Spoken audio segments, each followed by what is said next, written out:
Hello and welcome to this presentation on brain tumor detection using machine learning techniques. My name is Pranay Agrawal and today I'm going to explain about a convolutional neural network aimed at detecting brain tumors from MRI scans. The motivation behind this project stems from the need for faster and more accurate diagnosis of brain tumors. Current methods rely heavily on manual analysis of MRI scans, which can be time consuming and prone to human error, especially when dealing with large volumes of data. By using machine learning, we aim to assist radiologists in making quicker and more precise diagnosis, potentially improving patient outcomes. In this presentation, I will walk you through the problem being addressed, the solution, the dataset we've used, and the machine learning model I've built, its implementation, and finally, the performance of the model. Brain tumors are life-threatening and often require timely intervention. The earlier tumors detected, the better the chances of treatment success. However, analyzing MRI scans manually can be both time-intensive and prone to errors. Radiologists have to go through numerous scans, which increases the risk of oversight, especially in the early stages of a tumor, where signs are subtle.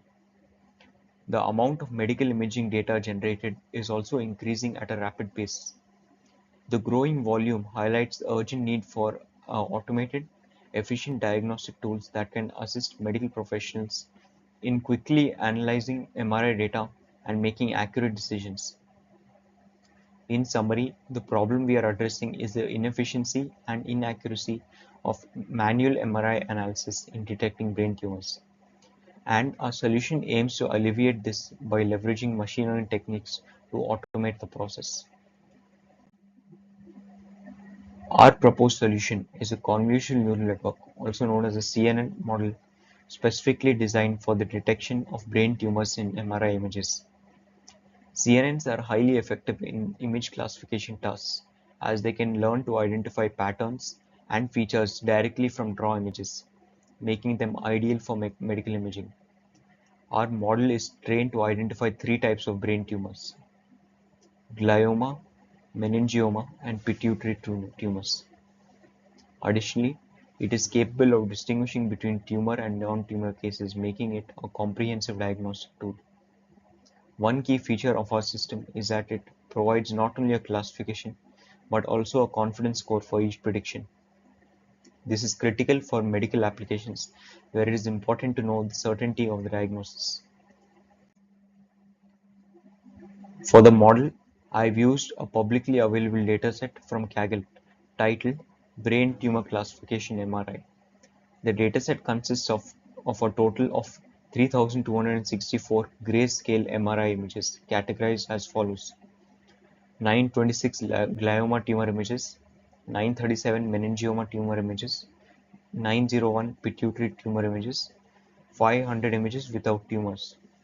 These images come in varying resolutions between 400 to 400 and 512 into 512.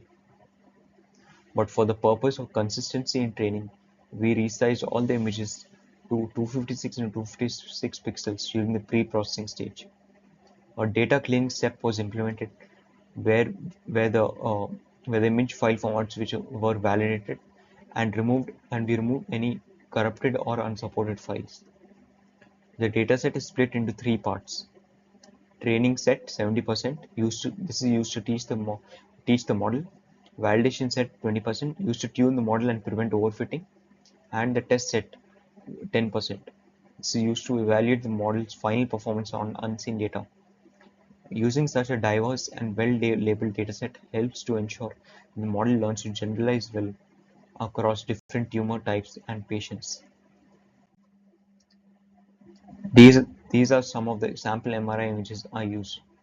The first image shows a glioma tumor, the second shows a meningioma tumor, and third shows a pituitary tumor. Now let's look at the architecture of the model I developed.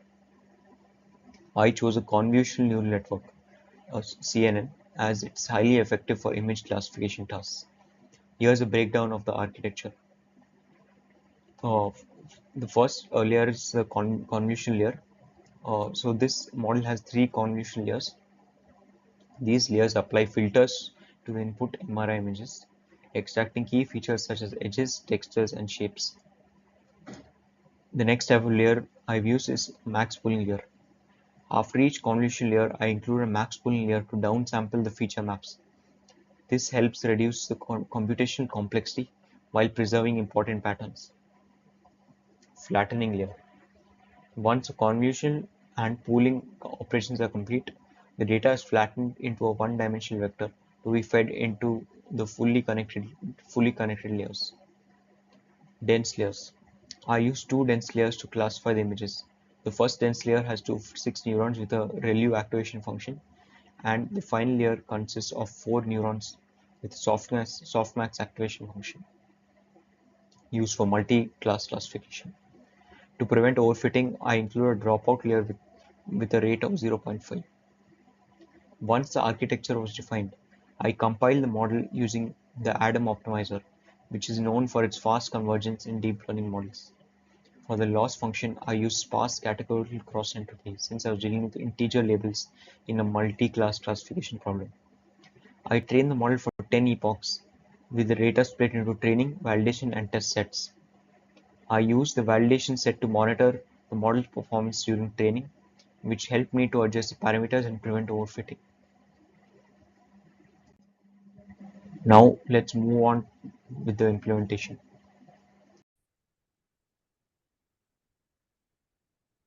Moving on to the implementation, the first step involves data loading and pre-processing. We use TensorFlow's image dataset from directory to load the images and their corresponding labels from the directory.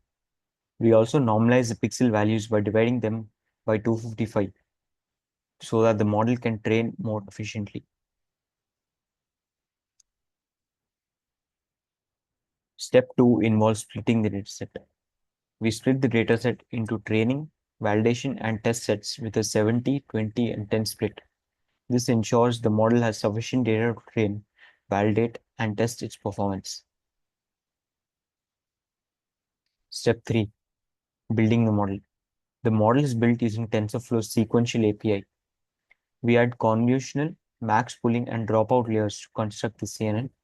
And in addition to that, we also add the dense layers to find the patterns in the extracted features. Step 4, model training.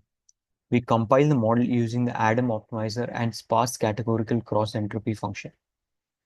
This model is trained over 10 epochs and we track the progress using TensorBoard logs. Now let's move on to the training process.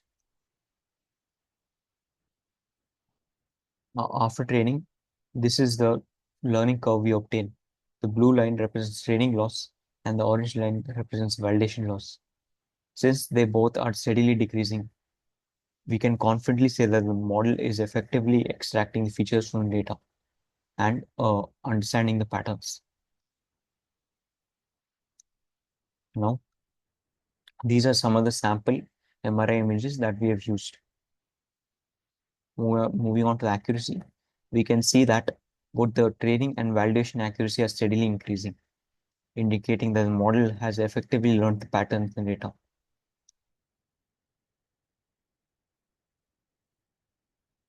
As you can see, all the values of the key metrics are 1, indicating that there is 100% accuracy in the precision, recall, and accuracy of the model.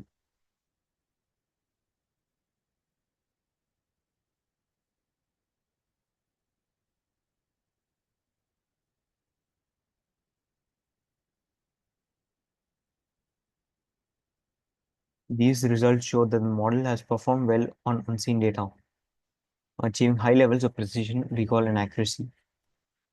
And I've also visualized the training process using accuracy and loss curves that I've shown earlier. In conclusion, the CNN model I developed has proven effective in detecting and classifying brain tumors from MRI images. This project demonstrates the potential for machine learning to assist medical professionals in making faster and more accurate diagnosis. Thank you for watching this presentation.